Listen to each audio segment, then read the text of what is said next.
बहुत बहुत स्वागत है आप सभी का जनता जनार्दन में करेंगे और आज खास विषय के ऊपर डिस्कशन करेंगे। हमारे साथ बीजेपी दक्षिणी दिल्ली की ओर से महामंत्री बलवीर सिंह बल्ली जी हैं। बलवीर जी बहुत बहुत स्वागत, अभिनंदन है। धन्यवाद।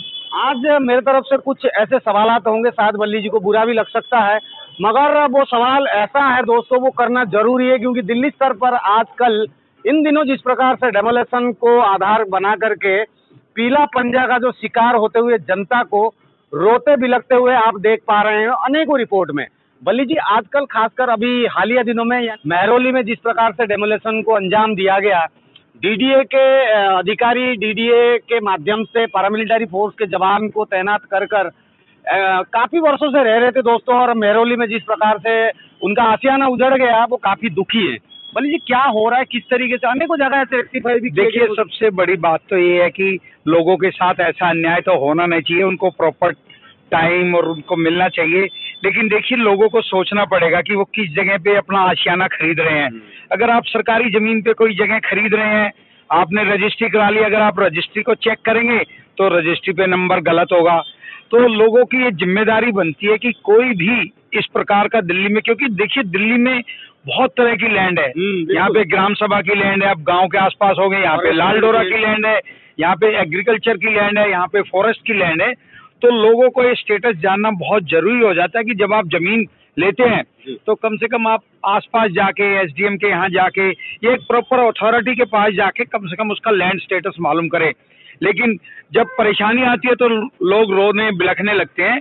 लेकिन जो अल्टीमेटली अगर मैं कहीं पे पैसे लगा रहा हूँ तो सबसे पहले प्राइमरी रिस्पॉन्सिबिलिटी मेरी खुद की बनती है कि मैं उस जमीन का, उस आशियाने का, उस घर का तरीके से मैं उसको देख सकूं कि इसकी ओनरशिप कौन है, ये कौन एजेंसी इस पर्टिकुलर लैंड को गवर्न करती है।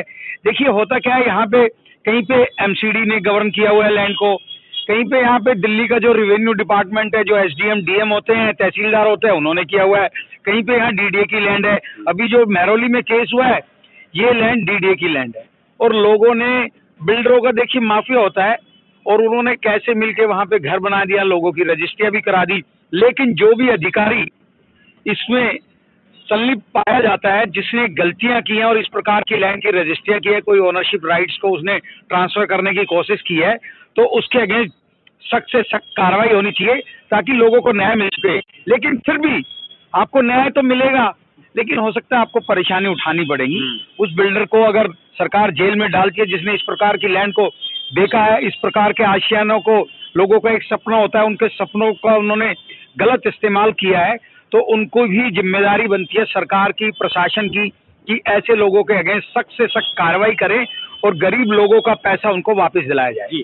तो दूसरे सवाल की ओर जाते हैं। ये सीधी सी बात है कि भाई आप अगर जमीन लेते हो आप निश्चिंत रहिए, मैं अपनी तरफ से बात करता हूं, क्योंकि जब आप रजिस्ट्री के लिए जाते हैं, इन दिनों मैंने एक चीज तो देखी है कि भाई जब रजिस्ट्री वाले आते हैं, जो भी एजेंसी आती है, उनके पास एक मशीन होती है जो कि वो सैटेलाइट को कनेक्ट करते हैं और उन बिंदुओं के ऊपर वो बिल्कुल तर्जमा करके बताते हैं कि आपकी जमीन कौन सी श्रेणी विभाग में जमीन आती है और रजिस्ट्री हो पाएगी या नहीं हो पाएगी। बहुत सीधा सा सिंपल फंडा है। आप लोग जमीन खरीद रहे हैं तो ये जिम्मेदारी तो आपकी रहेगी। बाद में सरकार ये कर रही है, सरकार वो कर रही है, गैर जिम्मेदाराना तरीके से किसी ने बेच दिया वो अलग बात है। आप खरीद रहे हो तो आप जमा पूंजी लगा रहे हो, ये जिम्मेदारी आपको उठानी पड़ेगी, नहीं तो इस प्रकार से फिर भविष्य जो है अंधेरा होता हुआ हमें दिखाई दे रहा है।